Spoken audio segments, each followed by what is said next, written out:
सन 1547 राजपूताना की वह रात जब इतिहास का बड़ा रहस्य गायब हो गया। राजा वीर सिंह राठौर, जिन्हें विक्रमादित्य द्वितीय कहा जाता था, अचानक लुप्त हो गए। उनके महल में सिर्फ एक चीज बची, एक रक्त से लिखा पत्र। उस पर लिखा था, वह जाग गया है। आज 500 साल बाद मैं आपको एक ऐसी कहानी सुनाऊंगा। इसमें है रहस्य, इसमें है डर और इसमें है एक शाप जो आज तक जिंदा है। राजा वीर सिंह ने सन 1542 में राजगद्दी संभाली। उनका राज्य बहुत समृद्ध था, लेकिन सन 1545 में एक घटना हुई। राजा को एक पुराना मुकुट मिला। वह सम्राट अशोक के काले मुकुट के नाम से जाना जाता था। यह कोई साधारण मुकुट नहीं था। कहानियों के अनुसार इसे एक तांत्रिक ने बनाया था। मुकुट में एक नीलमणि थी, उसे अजाना नीलम कहते थे।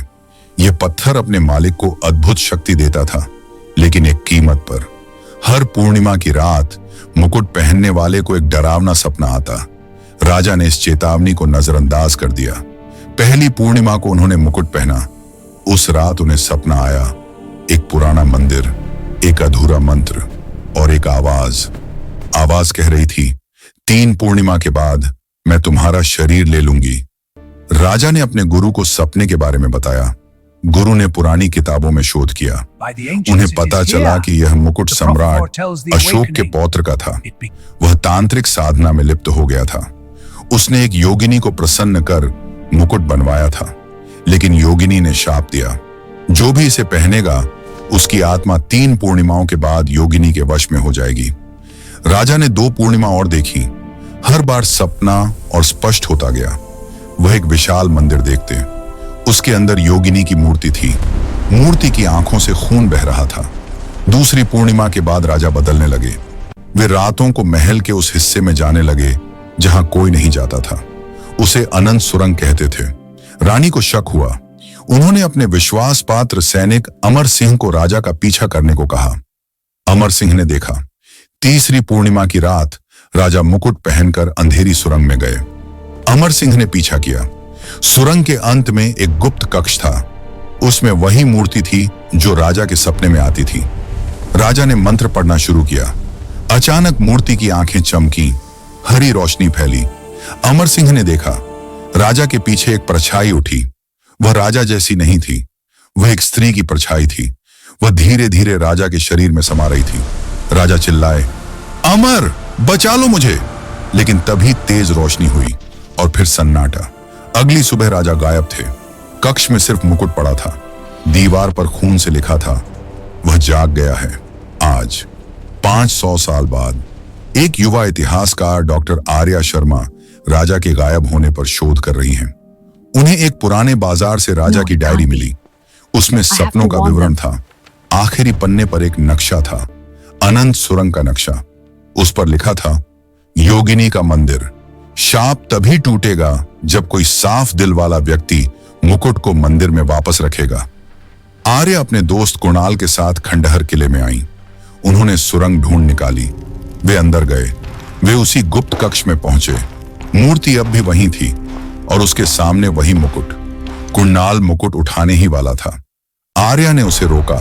उन्होंने देखा, मूर्ति की आंखों से काला पदार्थ गिर रहा था। जमीन पर गिरते ही वह भाप बनकर उड़ गया। तभी उन्हें एक आवाज सुनाई दी, एक स्त्री की हंसी। पीछे मुड़े तो कोई नहीं था। कुणाल ने कहा, यह जगह शापित है, चलो यहां से चलते हैं।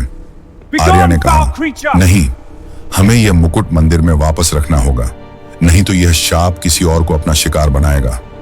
वे मुकुट उठाते हैं। अचानक दरवाजा बंद हो गया। हवा ठंडी हो गई। मूर्ति की आंखें चमकने लगी।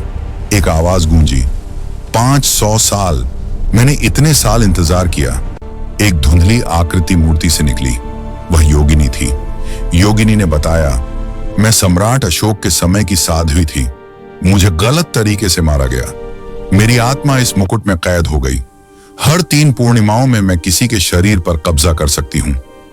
योगिनी ने कहा, वीर सिंह मेरे वश में हो गए थे, लेकिन उन्होंने मुझे रोक दिया, इसलिए मैंने उन्हें इसी कमरे में समाधि में डाल दिया।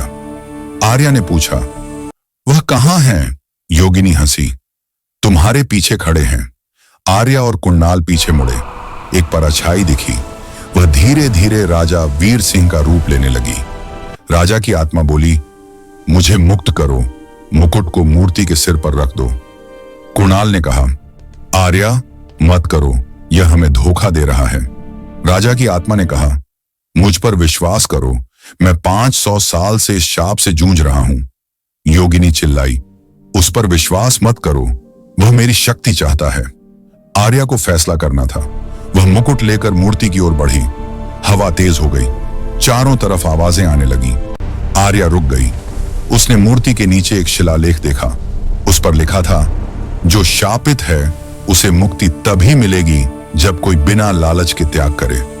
आर्या समझ गई, उसे मुकुट नहीं बल्कि कुछ और त्यागना था। उसकी अपनी सबसे कीमती चीज, उसकी दादी का पुराना मेडल।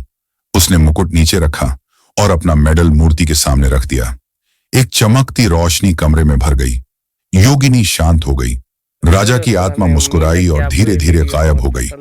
मूर्ति की आंखों से अब खून नहीं गिर रहा था, सफेद फूलों की पंखड़ियां गिर रही थीं। दरवाजा खुल गया।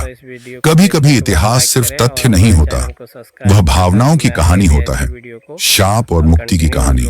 राजा वीर सिंह आज कहाँ है?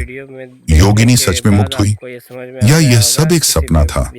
एक बात तय है, कभी भी पुरानी चीजों को बिना जाने न छुएं, क्योंकि कभी कभी इतिहास मरता नहीं, वह सिर्फ सोता है।